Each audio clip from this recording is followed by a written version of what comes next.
7 years ago, I first watched an anime called Steins.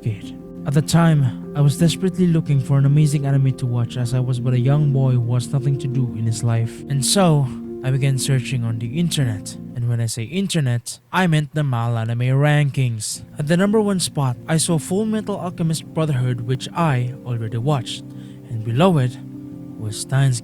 Seeing how it had amazing reviews and it was ranked the second best anime series of all time according to MAL, I gave it a shot. As I watched the first few episodes, I began to feel something familiar.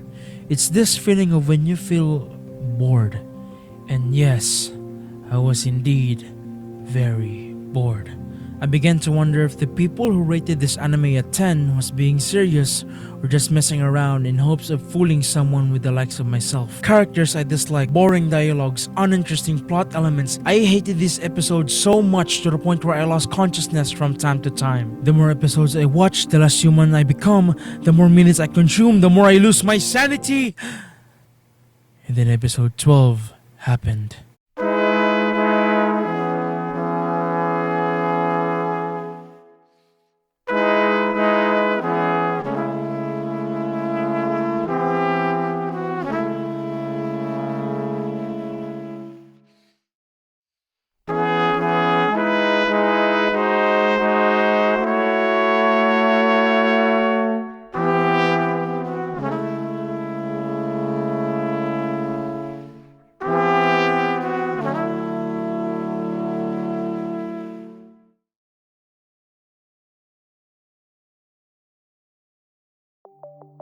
After episode 12, the story changed drastically, and from that episode onwards, it only became better and better. Steins follows the story of a mad scientist by the name of Rentaro Okabe, or what he would like to call himself, Homin Kyoma, who would accidentally find himself and his group of friends stumbling upon a device which allows them to send messages from the past, which would lead into a bigger course of unforeseen events with details only a few can catch on the first viewing. Sharp plot twists, amazing execution on the animation, sound design, music, voice acting, and the detailed story from the beginning to end, which led me to believe that Steins is one of the greatest, if not the greatest anime of all time. Though the beginning of the anime seems slow-paced and dragging at times, the payoff and the turning point made it extremely worth it. I was completely impressed and entertained as I finished the show, a feeling only a few anime series have ever evoked from me. And the fact that it's an anime with themes such as time travel, I assume that there's at least a few plot holes and questionable aspects of the story along the way. But despite being a time travel anime, there was not a single plot hole I could think of. It ended with convincing and satisfying conclusion, and I truly understood the reason why it was rated and regarded as a fantastic anime. It was truly a masterpiece. It was phenomenal from start to finish. My opinion about Steins never changed a single bit. Until... Time goes by until 7 years later since I first watched Steins.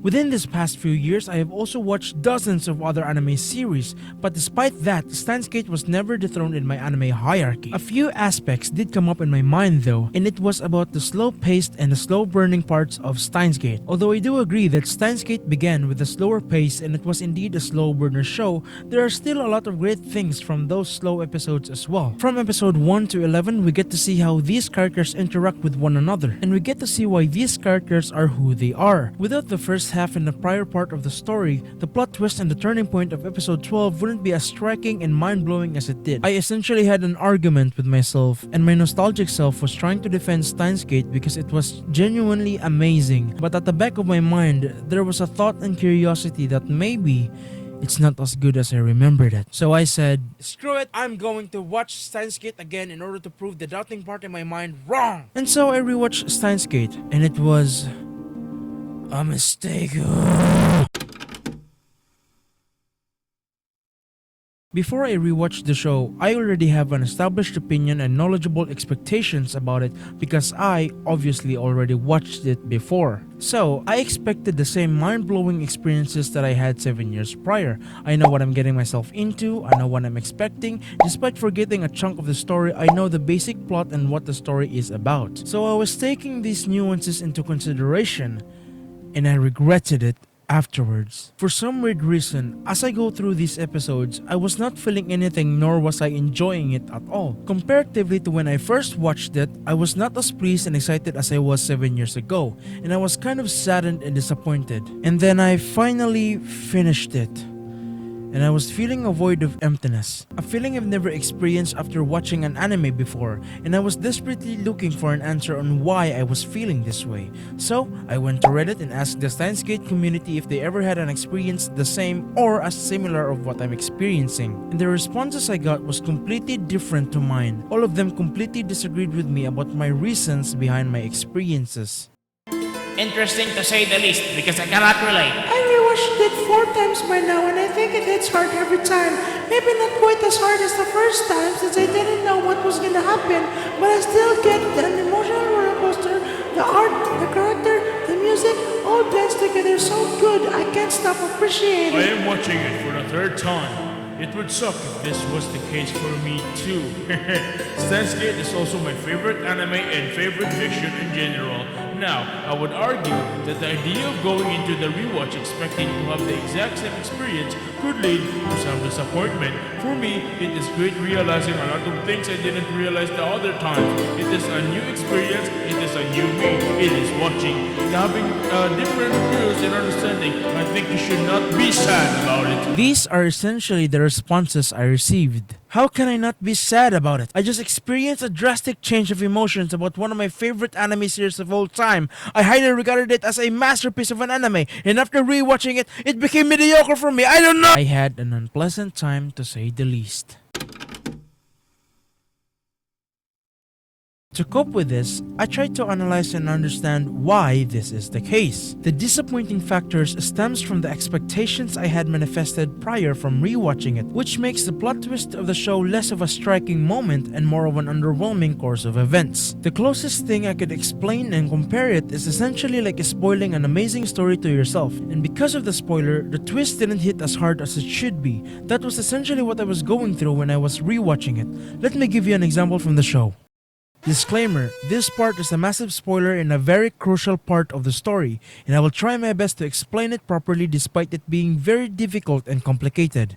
You have been warned. On the very first episode, Okabe and his friend Mayuri heard a loud crashing sound above them, and so Okabe quickly tries to see what's going on by going up to the rooftop. As he opens the door, he sees something, a massive object, possibly an air shuttle or some sorts. A couple moments later, they are back on the floor where they were a couple moments ago. His friend Mayuri wants to buy a toy from this vending machine, and Okabe buys her the toy. The toy that came out was a metal upa, which was a rare version of the toy. Then later, she would drop her metal upa nowhere to be found. Okabe would then randomly get into an argument with the lecturer, and then suddenly, a girl interrupts him and drags him outside the lecture. He aggressively asks the girl who she was, and the girl responds in the same way. Both being confused, she then added, "Back then, you were going to tell me something, right?" Okabe doesn't understand what she's trying to say. Then after taking a good look at her, he then recognized her from Science magazine, her name being Kurisu Makise. A couple comedic back and forth from one another, she then repeats her question,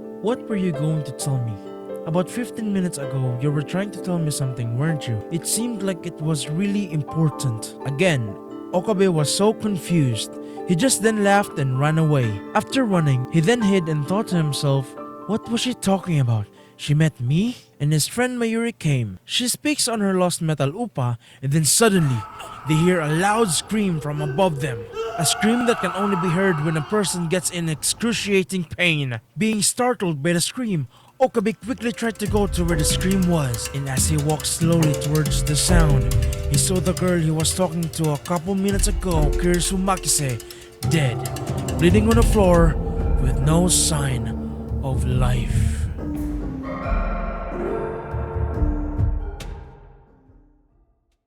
With this in mind, I told you the scenes and moments with no context, and now I'm about to give these insignificant moments its real purpose and connections. Side note, I'm not doing this scene justice, so I highly recommend you to just watch the show and come back to this video. I swear it's worth your time. So firstly, on the very first episode, the event seems to be very insignificant, something that is not going to be of any use moving forward. But that's wrong, because on the very last episode of Steins Gate, episode 24 to be exact, everything goes full circle. Long story short, on episode 24, they're trying to shift the original Steins Gate timeline by deceiving himself in the world about Kurisu's death, ultimately saving Kurisu from dying. Let me explain further. To prevent you from confusion, I will call the episode 1 Okabe as Old Okabe and the new time traveled version in episode 24 as New Okabe.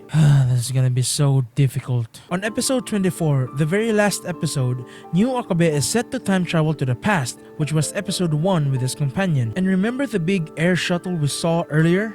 That was the time machine. And so, earlier when we heard something crash above them, it was the time machine landing on the rooftop. New Okabe thought that if he acquires the metal upa now, it reduces the chance of getting Kurisu killed. And at last, we're at the same scene earlier, but this time, they won't be able to get the metal upa, but instead, the regular cheap one. And the next, New Okabe encounters the old Kurisu before she gets killed in the original timeline. Remember, in this scene, New Okabe knew who old Kurisu was, but Kurisu doesn't know New or old Okabe yet. New Okabe mumbles her name in shock, and Kurisu asks why he knows her name, following by asking, "Have we met before?" New Okabe being in shock, he tries to touch her head, but Kurisu got startled and dropped her papers. New Okabe being in awe and disbelief, he then said, "I'm here to save you," and then he runs away, leaving Kurisu confused. And remember when Mayuri dropped her metal upa? Yes, Kurisu was the one who would find it, which prevents old Okabe and Mayuri to find it. But since it's not a metal upa, the outcome could be highly different, unlike the original timeline where she gets killed. New Okabe plans to fake Kurisu's death by knocking her out with a taser and spill fake blood. He plans to fake the death of old Kurisu because if the old Okabe sees her again this way, it will create a time loop, a loop where it saves Kurisu from dying. But unfortunately, the fake blood dried out. He gets nervous and he needs to think of something that can replicate blood. Kurisu was being threatened by her father, which was the person that killed her in the old timeline. But this time, New Okabe is here to change the outcome. Then Kurisu's father attacks New Okabe and stabs him. New Okabe grabs the knife from his stab wound and threatens to kill Kurisu's father. Kurisu's father got scared and ran away. New Okabe drops the knife and he was bleeding and he was physically not well. Kurisu tries to help the New Okabe, but as soon as she turns around, New Okabe tases her, knocking her out. And since the fake blood dried out, he has no choice but to use his own blood. And as soon as everything was said and done, he stabs his wound with his hand, causing his wound to bleed out. Because of the pain, he screamed so loud, and that scream was what we heard earlier.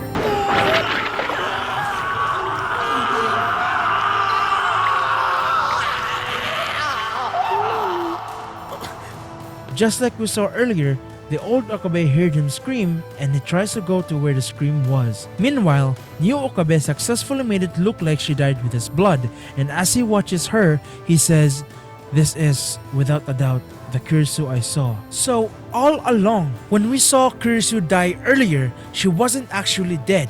It was all from the future version of Okabe, a loop from the beginning. And so, New Okabe watches his old self see the so-called dead Kurisu, creating a time loop of non-ending world line where this old Okabe time travels again to save Kurisu. Now, I know that I might have done a not so great of a job explaining the whole Operation Skuld execution. That's why I told you to watch the anime earlier to prevent confusion and questions in the comment section. I tried my best. But my point is, that entire section was between episode 1 and episode 24. I tried to connect both episodes in order, and you can see how mind-blowing and amazing the story writing was. Everything was planned from the beginning, and you can imagine how amazed I was when I first watched this. It was perfect and it hit me perfectly. That is why it was a miserable experience for me when I watched it again. I already know what is going to happen. I know that it's going to be like this, a time loop from episode 1 to 24, and it was such an underwhelming experience. Now look, I'm not making this video to trash on Steins Gate. Hell, I explained a bit of one of the best parts of Steins Gate for you, and if it made you a fan of Steins Gate, then good for you, man. I love Steins Gate, but my view and perspective regarding the show has definitely changed. It saddens me that that's the case, but that is what it is.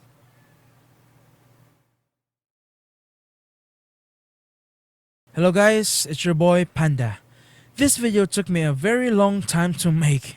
The idea of this video came about 2 years ago. That's why the screenshots that I took from the Reddit segment of the video says 2 years ago. I've been holding off on this idea for a very long time now, but I figured that if I don't make this video now, I probably never will. A huge shout out to Mad Leaper for the clips from the real-time comparisons of the Operation Skuld execution. Without his or her video, this would have taken me a very long time to make. So a huge shout out to Mad Leaper. I will leave his or her channel link in the description as well as the comparison video. I would also like to shout out my music. I go by the name Troy Godoy on Spotify, Apple Music, YouTube Music, and any music streaming platform of your choice. I just recently released a single titled Need You Now. All links in the description. But yeah, that is all for the video. Thank you so much for watching and see you next time.